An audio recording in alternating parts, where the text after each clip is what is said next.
ഒരുപക്ഷെ വലിയ ചർച്ചകൾക്ക് വഴിവെച്ചേക്കാവുന്ന ഒരു ആത്മഹത്യ എന്ന് ഉറപ്പായും പറയാം. ഒരു കൗൺസിലറാണ് ആത്മഹത്യ ചെയ്തിരിക്കുന്നത്. തിരുമല BJP കൗൺസിലർ തിരുമല അനിൽകുമാറിനെ ഓഫീസിനുള്ളിലാണ് തൂങ്ങി മരിച്ച നിലയിൽ കണ്ടെത്തിയത്. തിരുമല ജംഗ്ഷനിൽ തന്നെയുള്ള ഈ ഷോപ്പിംഗ് കോംപ്ലക്സിനകത്തായിരുന്നു തിരുമല അനിലിൻ്റെ ഈ എന്താണോ അദ്ദേഹത്തിൻ്റെ ഓഫീസ്.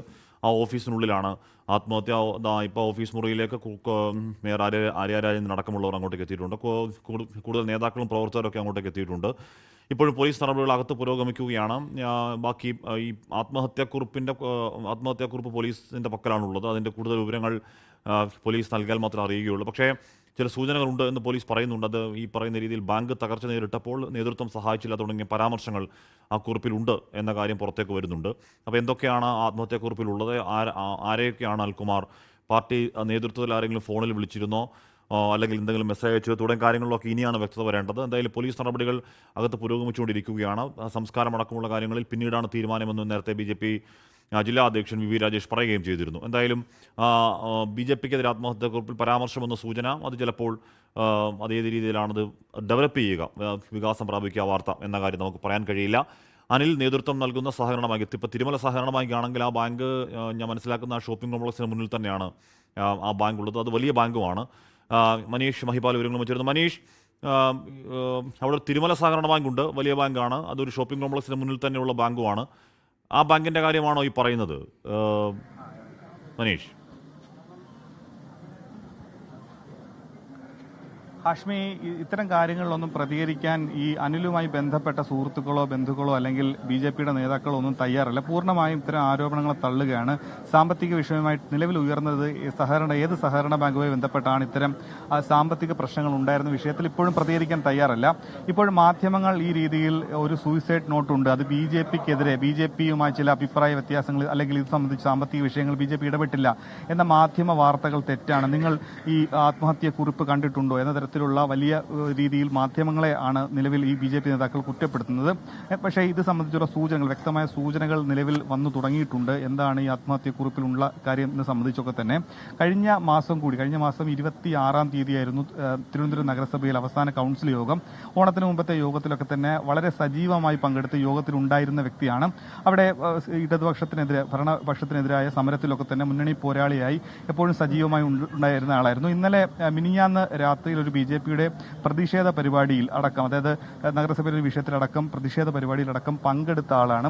അങ്ങനെ ഏതെങ്കിലും രീതിയിൽ അന്തർമുഖനായോ അല്ലെങ്കിൽ ഡിപ്രഷൻ അങ്ങനെ ഏതെങ്കിലും തരത്തിൽ പരമായി മാറി നിൽക്കുന്ന വ്യക്തിത്വമായിരുന്നില്ല. അതുകൊണ്ട് തന്നെ ഈ ഒരു വാർത്ത അടുത്ത ആളുകൾക്ക് കൂടി ഞെട്ടലുണ്ടാക്കിയിട്ടുണ്ട്. എന്തൊക്കെ കാരണങ്ങളാണ്, എന്താണ് ഇതിന്റെ പ്രധാന വിഷയം എന്ന രീതിയിൽ പ്രതികരിക്കാൻ ഇപ്പോഴും നേതാക്കൾ തയ്യാറായിട്ടില്ല. പക്ഷേ അവരിത് സംബന്ധിച്ചുള്ള കാര്യങ്ങൾ പുറത്തു വരട്ടെ. ഈ സൂയിസൈഡ് നോട്ട് ഉണ്ട് എന്ന് മാധ്യമങ്ങൾ പറയുന്നുണ്ടെങ്കിൽ അത് തങ്ങൾ കൂടി കാണട്ടെ. കണ്ട ശേഷം ആ വിഷയത്തിൽ പ്രതികരിക്കാം. എന്താണ് നടന്ന വിഷയം ഉള്ള കാര്യങ്ങൾ പൂർണ്ണമായ രീതിയിൽ അന്വേഷണം നടത്തേണ്ടത്. ഇപ്പോൾ പ്രഥമ ദൃഷ്ടിയാൽ എന്തിനാണ് ഈ രീതിയിൽ ജീവൻ ഒടുക്കിയത്, ആത്മഹത്യയാണെങ്കിൽ എന്താണ് അതിന്റെ കാരണം എന്ന രീതിയിൽ ഇപ്പോൾ പ്രതികരിക്കാൻ എന്താണെങ്കിലും ഇദ്ദേഹത്തോട് അടുത്ത് നിൽക്കുന്ന പ്രധാനമായ ഔദ്യോഗികമായ BJP ഭാരവാഹിത്വത്തിലോ പദവിയിലോ ഇരിക്കുന്ന നേതാക്കൾ തയ്യാറല്ല. പക്ഷേ അതുമായി ബന്ധപ്പെട്ട കാര്യങ്ങൾ അന്വേഷിച്ച ശേഷം കാര്യങ്ങൾ അറിയിക്കാമെന്നാണ് നിലവിൽ BJP നേതാക്കൾ അറിയിക്കുന്നത്. എന്താണെങ്കിലും ഇത് സംബന്ധിച്ച് പോലീസിന്റെ ഉന്നത ഉദ്യോഗസ്ഥരടക്കം സ്ഥലത്തെത്തിയിട്ടുണ്ട്. അതിന്റെ പരിശോധനകൾ പൂർത്തിയാക്കി ഇനി ഇൻക്വസ്റ്റ് അടക്കമുള്ള നടപടികൾ പൂർത്തിയാക്കണം. അതിനുശേഷം പോസ്റ്റ്മോർട്ടം നടപടി ഉണ്ടാകും.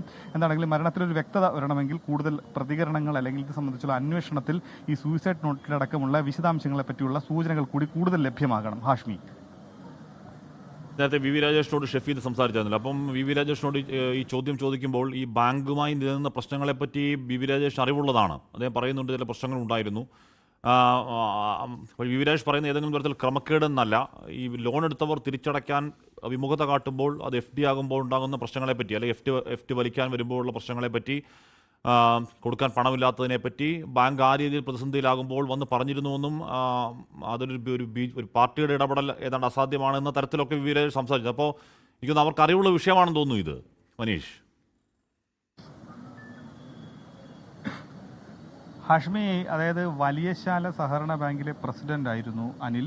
ഇത് സംബന്ധിച്ചുള്ള കാര്യങ്ങളിൽ BJP നേതാക്കൾ പല ആൾക്കാർക്കും പല രീതിയിലുള്ള പ്രതികരണങ്ങളാണ് നടത്തുന്നത്. അതായത് VV രാജേഷ് ഈ രീതിയിലുള്ള കാര്യങ്ങൾ അറിയിച്ചിട്ടുണ്ട് എങ്കിലും അങ്ങനെ ഏതെങ്കിലും തരത്തിലുള്ള സഹായം ആവശ്യപ്പെട്ട വിവരം പറഞ്ഞിരുന്നില്ല എന്നാണ് ഇപ്പോൾ അദ്ദേഹം പ്രതികരിക്കുന്നത്. ഈ രീതിയിൽ നേരത്തെ അതായത് ലൈവായി അദ്ദേഹത്തിന് പ്രതികരണം നൽകിയിരുന്നില്ലെങ്കിലും മാധ്യമപ്രവർത്തകർ അദ്ദേഹത്തോട് സംസാരിച്ചപ്പോൾ ഈ വലിയശാലയിലെ സഹകരണ ബാങ്കിലെ പ്രസിഡന്റ് ആയിരുന്നുവെന്നും അവിടെ ഏതെങ്കിലും തരത്തിലുള്ള ക്രമക്കേടോ അല്ലെങ്കിൽ തിരിമറിയോ അല്ല, അവിടെ നിന്നും ലോൺ എടുത്തത് തിരിച്ചടവിന് ചില രീതിയിൽ സാവകാശമോ അല്ലെങ്കിൽ ആ രീതിയിൽ ചില സാമ്പത്തിക ബുദ്ധിമുട്ടുകൾ നേരിട്ടതായി തന്നോട് പറഞ്ഞിരുന്നു. അത് അക്കാര്യം അദ്ദേഹം സ്ഥിരീകരിക്കുന്നുണ്ടെങ്കിൽ കൂടി അതിൽ സഹായിക്കാനോ അല്ലെങ്കിൽ BJP നേതൃത്വം മനഃപൂർവ്വമായി സഹായിക്കാതിരിക്കുകയോ അല്ലെങ്കിൽ ഏതെങ്കിലും രീതിയിലുള്ള BJPക്കകത്ത് ഏതെങ്കിലും തരത്തിലുള്ള പടലപ്പിണക്കമോ അല്ലെങ്കിൽ ആ രീതിയിലുള്ള ഭിന്നതയോ അതിലൊന്നും ഈ സംഭവവുമായി ബന്ധപ്പെട്ട് അതിനെ കൂട്ടി കുഴയ്ക്കേണ്ട എന്നാണ് BJP നേതാക്കൾ പറയുന്നത്. അത്തരത്തിലുള്ള വിഷയങ്ങൾ ഇതിലില്ല എന്നാണ്.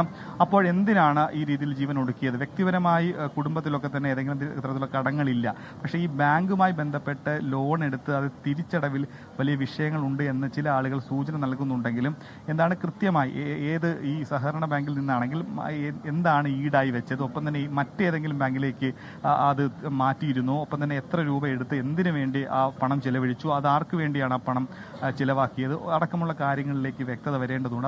അതിൽ BJPയുമായി എന്തെങ്കിലും ബന്ധമുണ്ടോ, മറ്റെന്തെങ്കിലും കാര്യങ്ങളിലേക്ക് അതിൽ പോയിട്ടുണ്ടോ എന്നടക്കമുള്ള വിവരങ്ങൾ ലഭ്യമാകേണ്ടതുണ്ട്.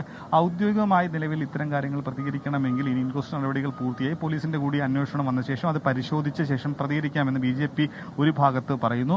പോലീസ് മറുഭാഗത്ത് അത് സംബന്ധിച്ചുള്ള അന്വേഷണം, അത് തലസ്ഥാന നഗരത്തിലെ തന്നെ ഒരു കോർപ്പറേഷനിലെ പ്രധാനപ്പെട്ട BJPക്ക് വലിയ സ്വാധീനമുള്ള ഒരു കോർപ്പറേഷനിലെ ഒരു കൗൺസിലറിന്റെ ആത്മഹത്യയിൽ, അതുകൊണ്ട് തന്നെ അത്രത്തോളം സൂക്ഷ്മമായി വളരെ ഈ വിഷയവുമായി ബന്ധപ്പെട്ട് അത്രത്തോളം സെൻസിറ്റീവ് ആകാനുള്ള സാധ്യത കൂടി മുന്നിൽ കണ്ടുകൊണ്ടാണ് പോലീസ് ആ രീതിയിലുള്ള ഉന്നത ഉദ്യോഗസ്ഥരടക്കം സ്ഥലത്തെത്തിക്കൊണ്ടുള്ള പരിശോധനകളും അന്വേഷണവും നടക്കുന്നത്.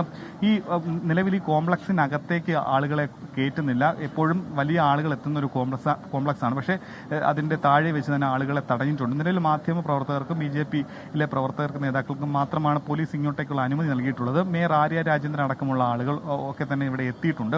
നിലവിൽ ഈ വിഷയവുമായി ബന്ധപ്പെട്ട് ഭരണപക്ഷമോ അല്ലെങ്കിൽ മറ്റ് രാഷ്ട്രീയ പാർട്ടികളോ എന്തെങ്കിലും തരത്തിലുള്ള ആരോപണങ്ങൾ ഈ ഘട്ടത്തിൽ ഉയർത്തുന്നില്ല.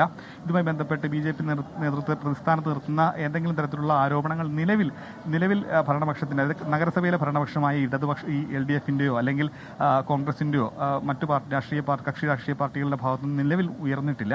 എന്താണെങ്കിൽ അത് സംബന്ധിച്ച് കൂടുതൽ ദൗർഭാഗ്യകരമായ സംഭവമാണ്. തിരുമലാനിൽ എന്ന് പറയുന്ന തിരുമല വാർഡ് കൗൺസിലറാണ് ഇപ്പോൾ അദ്ദേഹത്തിന്റെ ഓഫീസ് മുറിക്കുള്ള ആത്മഹത്യ ചെയ്തിരിക്കുന്നത്. എന്താണ് യഥാർത്ഥ കാരണമെന്നും എന്താണ് ആത്മഹത്യാക്കുറിപ്പിൽ പറയുന്നതെന്നും ആരെങ്കിലും ഒക്കെ ഉത്തരവാദികളുണ്ടോ എന്നൊക്കെ വരും മണിക്കൂറുകളിൽ വ്യക്തമാകട്ടെ. ലോകത്തെവിടെയായാലും ഏത് സമയത്തും 24 വാർത്തകളും ഓഗ്മെന്റഡ് റിയാലിറ്റി പാക്കേജുകളും എക്സ്പ്ലെയിനറുകളും വിശദമായി കാണാൻ ഞങ്ങളുടെ YouTube ചാനൽ നിങ്ങൾക്ക് സബ്സ്ക്രൈബ് ചെയ്യാം.